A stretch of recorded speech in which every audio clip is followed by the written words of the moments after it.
जनाब और आपके साथ मैं हूं अनुजा।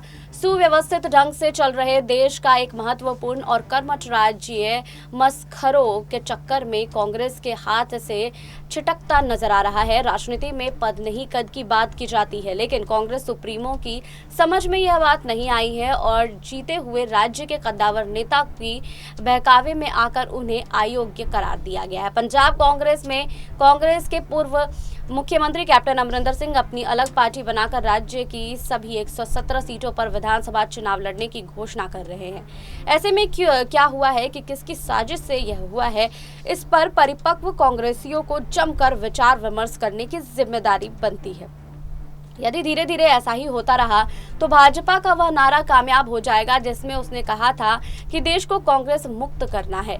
यही ठीक है कि कांग्रेस की स्थापना A.O. ह्यूमन नामक अंग्रेज नौकरशाह अपनी नीति और दूरदर्शी सोच को बनाए रखने के लिए की थी।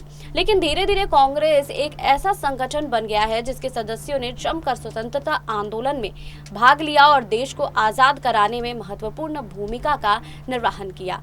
यहाँ कद की बात इसलिए किया जा रहा है क्योंकि आज़ादी के लड़ाई के जरिए कांग्रेस से सत्ता वापस लेने में जिन्होंने बड़ी महत्वपूर्ण भूमिका निर्वाह की है वह थे मोहनदास करमचंद गांधी। उन्होंने कांग्रेस में कोई पद नहीं स्वीकारा किया था और बल्कि उनका कद ही इतना बड़ा था कि उस काल के सभी पद उनके कद के सामने बौने हो गए थे। और उसी तरह आज यदि पंजाब के किसी राजनीतिज्ञ के कद की बात करें तो सरदार प्रकाश सिंह बादल और दूसरे कैप्टन अमरिंदर सिंह जैसे नेताओं का नाम ही इस सूची में शामिल किया जाता है।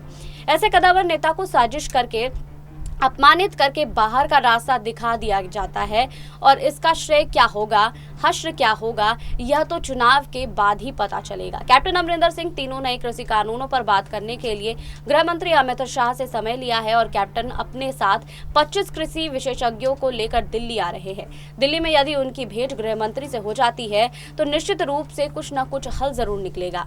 इसमें यदि वह साफ हो जाता है तो यह उनके कद को फिर से बड़ा ही करेगा। आपको हमारी ये रिपोर्ट कैसी लगी हमें कमेंट बॉक्स में लिखिए।